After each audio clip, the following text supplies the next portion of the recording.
What comes to mind when you think of Carthage? A fierce rival of Rome on the brink of victory, only to be crushed and erased from history. That's the usual story, but it barely scratches the surface. In this video, we'll travel through 8 centuries of Carthaginian history, tracing its rise from a small colony to a Mediterranean powerhouse, and ultimately to its downfall. But before Carthage even existed, let's rewind 400 years. In the aftermath of the Bronze Age collapse, Egypt's once mighty influence had faded, and the Phoenician city-states along the Levantine coast, Sidon, Byblos, Sarepta, Tripoli, and most notably Tyre, had secured their independence. The Phoenicians were master traders and seafarers, their ships crisscrossing the Mediterranean, connecting distant lands through commerce. To support their vast trade network, they established over 300 colonies across North Africa, Cyprus, Sicily, Sardinia, and Spain. While these colonies enjoyed significant autonomy, they still recognized the authority of their founding cities and paid an annual tribute. The name Phoenicians comes from the Greek word for purple cloth, their most famous export. Later, the Romans adapted this name into Punic, which is why their wars with Carthage became known as the Punic Wars. According to legend, in 814 BC, Princess Dido, sister of the king of Tyre, fled the wealthy Phoenician city with a small group of followers. They settled near other Phoenician colonies in North Africa, and without much hesitation, named their new home Carthage, literally New City. While Dido's story is more likely myth than history, archaeology confirms that Carthage was indeed founded in the late 9th century BC. At first, it was just a modest trading post with no more than 1,000 inhabitants. The fledgling city paid tribute to both Tyre and the neighboring Libyan tribes. But its location was a stroke of fortune. Perched at the narrowest point of the Tunisian Strait, a natural gateway between the eastern and western Mediterranean. As trade flourished, Carthage grew into a bustling hub where ships from across the known world stopped to exchange goods, ideas, and ambitions. After Dido's death, Carthage transitioned into an aristocratic republic. Power rested in the hands of the Asherat, a council composed of representatives from the 10 most prominent families. Major decisions, such as declaring war, were put to a vote in the popular assembly. Despite paying tribute to both Tyre and the neighboring Libyan tribes, Carthage thrived, its wealth fueled by maritime trade. As its influence spread across the region, the city grew bolder. By 650 BC, it was strong enough to establish its first colony, Ebusus in the Balearic Islands. Today, we know it as Ibiza. In 586 BC, after a relentless 13-year siege, King Nebuchadnezzar II of Babylon conquered Tyre, the heart of the Phoenician world. Around the same time, under the command of General Malchus, Carthage crushed the Libyans in battle, permanently freeing itself from tribute. With its independence secured, Carthage stepped into a new role as the guardian of the Phoenician colonies. It stood as a shield against both barbarian incursions and the rising tide of Greek expansion in the west. In the mid-6th century BC, Carthage became a monarchy, with Mago I as its king. To counter the growing Greek presence in the western Mediterranean, he forged an alliance with the Etruscans against the Greek settlers colonizing Corsica. In 539 BC, the combined Carthaginian and Etruscan fleets clashed with the Greeks at the Battle of Alalia, off the Corsican coast. Though the Greeks claimed victory, their losses were so devastating that they were forced to abandon their colony. Corsica fell under Etruscan control, while Sardinia became part of Carthage's expanding domain. By the end of Mago I's reign, nearly all Phoenician colonies in the western Mediterranean had come under Carthaginian rule. Most willingly, though some, like Gades, modern Cadiz, had to be subdued by force. When discussing Carthage's control over its colonies, it's important to clarify that, apart from those in its immediate vicinity, the city did not rule them directly. Instead, these colonies enjoyed significant autonomy while remaining bound to Carthage through strategic alliances. Under these agreements, they were required to pay a tribute of 10% of their total revenue, adopt Carthage's diplomatic stance, which was treating its enemies as their own and its allies as their friends, and supply troops for the Carthaginian military when called upon. In 510 BC, Dorius, brother of the famed Spartan king Leonidas, attempted to establish a colony in North Africa. Carthage wasted no time. Allying with the Libyans, it swiftly crushed the Spartans and expelled them from the continent. The following year, Rome overthrew its Etruscan rulers and became a republic. That same year, Rome and Carthage signed a treaty of friendship. Under its terms, Carthage pledged not to attack Rome or its allies, while Roman trade and military ships were barred from venturing beyond the Italian coastline unless absolutely necessary. Carthage's swift and decisive actions, both in repelling the Spartans and in securing diplomatic ties with Rome, show just how dominant it had already become in the Western Mediterranean. By this point, it was not just a trading power, but a force that would aggressively defend its interests. By the early 5th century BC, Sicily was a land divided, its western half controlled by Carthaginian-led Phoenician colonies, while the east was dominated by Greek city-states, with Syracuse at the forefront. In 480 BC, Carthage launched its first major attempt to conquer the island. Punic forces landed on Sicilian shores, but the campaign ended in disaster. At the Battle of Himera, the Carthaginians suffered a crushing defeat at the hands of a united Greek army. Witnessing the collapse of his forces, King Hamilcar chose to take his own life rather than face capture. The crushing defeat at Himera and the death of Carthage's king brought sweeping political change. The monarchy was abolished, and in its place a republic was established. Instead of a single ruler, 2 Staphytes were elected annually as the city's highest officials. They proposed laws and policies to the Senate, a council of 300 of Carthage's wealthiest and most influential citizens. All decisions required unanimous approval. If the Senate failed to reach an agreement, the matter was passed to the popular assembly for a final vote. Despite the disaster at Himera, Carthage managed to hold on to all of its Sicilian territories. However, the defeat forced the city to avoid direct conflict with the Greeks for the next 70 years. Yet Carthage did not remain passive. During this time, it steadily expanded its wealth and influence, strengthening its grip on North Africa, Spain, and the Mediterranean islands, laying the foundation for future dominance. During this era, the Carthaginians embarked on a series of extraordinary voyages. Mago I crossed the Sahara, forging an overland trade route with Egypt. Hanno the Navigator ventured along the West African coast, reaching as far as Mount Cameroon and exploring the Canary Islands along the way. His brother Himilco sailed around Spain, navigated the shores of Gaul, and made his way to the British Isles. Some evidence even suggests that Carthaginian sailors may have reached the distant Azores in the Atlantic. In the 18th century, a hoard of coins resembling Carthaginian currency was discovered on the islands. However, it remains unclear whether these coins date back to antiquity or were brought there much later, possibly after the Portuguese colonized the Azores in the 15th century. The Carthaginians revolutionized shipbuilding, with their most remarkable innovation being the ability to mass-produce ships at unprecedented speed. They developed a system in which each vessel was broken down into standardized components, each marked with special symbols. This allowed shipbuilders to assemble an entire ship from prefabricated parts in just a few hours. In Greece and Rome, a team of skilled carpenters would spend days or even weeks crafting a ship from scratch. In contrast, Carthaginian shipyards, through meticulous organization and efficiency, could launch multiple ships per day. Moreover, the standardization of parts made repairs faster and easier, granting Carthage a decisive advantage in both trade and naval warfare. Like their Phoenician ancestors, the Carthaginians were a deeply religious people, convinced that their fortunes, both triumphs and failures, were dictated by the will of the gods.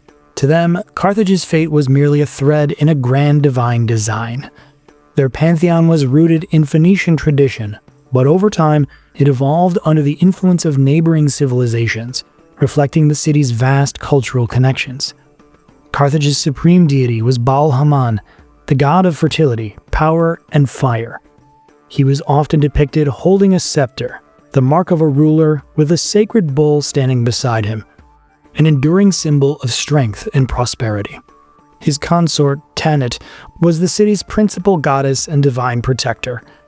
More than a mother figure, she embodied war, death, and rebirth. Her distinctive symbol, a triangle crown with a crescent and a disc, adorned temples, amulets, and even military standards, a constant reminder of her presence in both daily life and battle. The Carthaginians honored many gods, including Melkart, the guardian of sailors, Eshmun, the god of healing, and Reshef, the god of war. Yet it was the worship of Baal Haman and Tanit that left the most enduring mark on history. Unfortunately, their cult also became one of the most controversial aspects of Carthaginian religion. Ancient Greek and Roman writers accused the Carthaginians of practicing human sacrifice, particularly in the worship of Baal Haman and Tanit. According to these accounts, the victims were often infants and young children. Some of the most chilling descriptions speak of times of war or crisis when Carthaginians would offer their firstborns as sacrifices, burning them within bronze statues of their gods. For centuries, these claims were dismissed as exaggerations or Roman propaganda. However, modern archaeological discoveries suggest otherwise. Excavations have uncovered a Tophet, a vast sanctuary filled with urns containing the ashes of children and animals, as well as stone stelae bearing inscriptions referencing sacrificial rites. While scholars continue to debate the scale of these practices, most now agree that human sacrifice was indeed part of Carthaginian religious life. Over time, these rituals gradually disappeared. Human sacrifices were replaced with offerings of animals, rams, bulls, and birds. Later, even these gave way to symbolic offerings of grain, oil, wine, and butter. This shift did not signal a decline in Carthaginian devotion. Rather, their religious practices evolved in step with their society. In 409 BC, Carthage renewed its campaign for dominance over Sicily, igniting nearly 130 years of relentless warfare with the Greeks. The struggle swung back and forth, with both sides claiming victories and suffering defeats. At one point, the Greeks even besieged Carthage itself. But by the 3rd century BC, they had been driven back, clinging to a narrow strip of land on Sicily's eastern coast. In 289 BC, Agathocles, the king of Syracuse, died, leaving Sicily vulnerable to Carthaginian expansion. Seeking protection, the island's Greek cities turned to Pyrrhus, the king of Epirus, who was already waging war against the Romans in southern Italy. Never one to pass up an opportunity for glory, Pyrrhus eagerly accepted. In a swift and decisive campaign, he nearly expelled the Carthaginians from Sicily entirely. With victory within reach, he began assembling a fleet to carry his army to Africa, aiming to strike at the heart of Carthage itself. But those ambitions never materialized. The Greeks of Sicily, chafing under his increasingly autocratic rule, began to rebel, and small uprisings flared across the island. Sensing that his position was becoming untenable, Pyrrhus took the first convenient excuse to withdraw, returning to Italy, where he soon met defeat at the hands of the Romans. With his western ambitions in ruins, he abandoned the campaign and returned home for good. After the death of Agathocles, a band of mercenaries he had once employed remained in Sicily. Seizing the city of Messana, they established their own rogue kingdom. Their rule quickly drew the ire of Hieron II of Syracuse, who marched against them with his army. Desperate, the mercenaries sent pleas for aid to both Carthage and Rome. The Carthaginians were the first to respond, and by the time a Roman force arrived, a Carthaginian garrison was already stationed in Messana. Seeing an opportunity, the Roman consul Appius Claudius devised a ruthless ploy. He lured the Carthaginian admiral Hanno into a supposed negotiation, only to capture and torture him, forcing him to order the Carthaginian troops to abandon the city. Though they obeyed, the Carthaginians saw Hanno's surrender as an unforgivable betrayal. He was crucified as a traitor and in retaliation, Carthage declared war on Rome. Thus began the First Punic War. At the start of the war, most of the fighting took place on Sicily. Rome's army, fresh from unifying Italy, proved dominant on land, but at sea it was no match for Carthage's powerful navy. 4 years into the war, the Romans caught a stroke of luck when a Carthaginian warship ran aground. They dismantled it piece by piece, and by analyzing the markings on its components, uncovered the secrets of Carthaginian shipbuilding. In record time, Rome constructed an impressive fleet, but building warships was one thing. Fighting with them was another. At the time, naval combat revolved around ramming tactics. Ships maneuvered to strike the enemy with their reinforced prows while exchanging volleys of projectiles. But the Romans, with little seafaring experience, struggled against the highly skilled Carthaginian sailors, whose Phoenician heritage had made them masters of the sea. Rather than trying to outmaneuver their foes, the Romans redefined naval warfare on their own terms. They transformed sea battles into land battles by inventing the corvus, a retractable boarding bridge that allowed Roman soldiers to storm enemy ships and fight in brutal hand-to-hand combat, where they held the clear advantage. By the 10th year of the war, Rome had taken the fight to Africa, crushing the Carthaginian army in a series of decisive battles. Sensing Carthage's weakness, the Libyans rose in rebellion, further straining the city's resources. Carthage, however, held a ruthless tradition. Defeated generals were executed. And as a result, by the time of the Roman invasion, there were hardly any experienced commanders left to lead its forces. In desperation, the Carthaginians turned to Xanthippus, a seasoned Spartan general. In a matter of months, he reorganized the army, restored its fighting strength, and drove the Romans out of Africa. With neither side able to land a decisive blow, the war dragged on, becoming a brutal war of attrition. By 241 BC, Carthage had no choice but to surrender, not because it was militarily defeated, but because it had simply run out of the resources needed to continue the fight. However, the peace terms were surprisingly lenient. Carthage lost its holdings in Sicily and was forced to pay reparations to Rome, but it remained an independent power. Yet true peace was still out of reach. The war had drained the city's treasury, leaving it unable to pay its mercenaries. With no wages in sight, the mercenaries revolted, and the Libyans quickly joined them. The rebel army seized several cities and laid siege to Carthage itself. Desperate, Hamilcar Barca was forced to raise an army from the town's own citizens, something that hadn't been done in centuries. Meanwhile, the unrest spread beyond Africa. Mercenaries stationed in Corsica and Sardinia, also left unpaid, launched their own rebellion. After crushing the uprising on the mainland, Hamilcar began preparing an expedition to reclaim the islands. But before he could act, Rome stepped in, seizing both Corsica and Sardinia.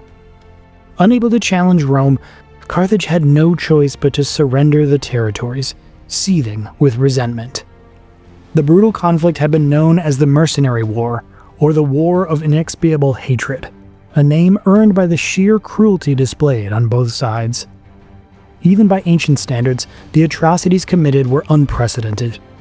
Though often overshadowed by the First Punic War, this rebellion inflicted far greater devastation on Carthage, nearly breaking the city apart. After crushing the mercenary revolt, Hamilcar Barca turned his sights on Spain, dramatically expanding Carthage's holdings on the Iberian Peninsula. Under Carthaginian control, the region's rich silver mines became a vital source of wealth. The influx of silver, combined with profits from maritime trade, allowed Carthage to rapidly rebuild its military and economic power. Following Hamilcar's death, command of the army passed first to his son-in-law, Hasdrubal, and later to his son, Hannibal. Hannibal not only extended Carthaginian rule in Spain, but also began searching for a justification to renew hostilities with Rome. That opportunity came with the conflict over Saguntum. According to Carthage's treaty with Rome, its influence in Spain was restricted to the area south of the Ebro River. Saguntum, though located within this zone, was a Roman ally. Seeing an opportunity, Hannibal besieged, captured, and plundered the city, leaving Rome with no choice but to declare war. Thus began the Second Punic War. While the Romans were assembling an expeditionary force for the invasion of Africa, Hannibal took a bold and unexpected course. Gathering his army in New Carthage, modern-day Cartagena, Spain, he led his troops overland into Italy, executing his legendary crossing of the Alps. Hannibal hoped that the recently subjugated peoples of Italy, Etruscans, Samnites, Umbrians, Oscans, and others, would rise up against Rome, just as the Libyans had rebelled against Carthage when the Romans landed in Africa. However, this mass uprising never materialized. Only the Celtic tribes of Cisalpine Gaul joined his cause. With his Gallic allies, Hannibal commanded an army of roughly 40,000 warriors. Once in Italy, he delivered a series of crushing defeats to the Romans, the most infamous being the Battle of Cannae, where his forces encircled and annihilated an entire Roman army in one of the most devastating defeats in Rome's history. Yet despite this triumph, Hannibal's strategy faltered. While some cities in southern Italy defected to his side, the vast majority of Rome's allies remained loyal, ensuring that the war would drag on, and that his ultimate victory was far from assured. After the Battle of Cannae, the Romans shifted their strategy, avoiding large-scale battles with Hannibal's main forces and opening a second front in Spain. After a series of hard-fought battles, they struck a decisive blow by capturing New Carthage, modern Cartagena, severely weakening Carthage's influence on the Iberian Peninsula. In 207 BC, Hannibal's brother Hasdrubal marched from Spain with a 30,000-strong army to reinforce him in Italy. However, the Romans intercepted him at the Metaurus River and, using their superior numbers and strategy, annihilated his forces. Hasdrubal was killed in battle, dashing any hope of reinforcements for Hannibal. With Spain firmly under Roman control, Publius Cornelius Scipio launched an invasion of Africa. The decisive moment came when the Numidians, Carthage's former allies, defected to Rome, shifting the balance of power. Hannibal was recalled from Italy to defend Carthage, but in 202 BC, at the Battle of Zama, his army suffered a devastating defeat. The terms of peace were crushing. Carthage lost all of its overseas territories, saw its holdings in Africa drastically reduced, and was forced to pay a staggering war indemnity to Rome. To ensure it would never threaten Rome again, Carthage was stripped of its once mighty navy and forbidden from waging war without Rome's explicit approval, and only within Africa. Once a dominant power in the Mediterranean, Carthage had been reduced to a shadow of its former self, a semi-puppet state under Rome's watchful eye. Yet even in its weakened state, it continued to unsettle the Romans. In 150 BC, Senator Marcus Porcius Cato visited Carthage as part of a Roman delegation and was stunned by how quickly the city was recovering its economic strength. From that moment on, he ended every speech in the Senate with the now famous refrain, "Furthermore, I believe that Carthage must be destroyed." When Carthage attempted to defend itself against Numidian raids on its borders, Rome seized the moment, using it as a pretext for war. Soon after, 80,000 Roman soldiers landed in Africa, setting the stage for Carthage's final and most desperate struggle. After a grueling 3-year siege, Carthage fell. Its people were enslaved, and the city was utterly destroyed. A century later, Julius Caesar would rebuild Carthage, but it would be a different city entirely. The original Carthage was wiped from the map in 146 BC, a date with a striking historical irony. In 146 AD, Septimius Severus was born, a descendant of the Carthaginians who would one day rule as Emperor of Rome. As emperor, Severus honored Hannibal, Rome's greatest adversary, and under his reign, temples to Baal, Tanit, and other Carthaginian gods rose in the heart of Rome, standing proudly on the Roman Forum. The Punic people, the descendants of Carthage, lived on in North Africa for centuries, until they were gradually absorbed into the Arab conquests of the 7th century. The Roman Carthage that replaced the original endured for over 1,000 years, until the 13th century, when it was finally destroyed during the wars between the Arabs and the Crusaders. And so ended the story of one of the greatest civilizations of the ancient world. If you made it to the end of this video, we really appreciate it if you liked and subscribed. Follow along on our journey through ancient civilizations in history. We put out new episodes every single week. If you'd like to support the channel, join our Patreon or become a YouTube channel member. You get early access to new episodes, behind-the-scenes looks, and more. You can also leave a super thanks below to give us a little extra boost. If you want to listen to history on the go, check out our all-new podcast, Parabellum History. You can find it on all major podcast platforms. Thanks again for tuning in, and we hope to see you next time.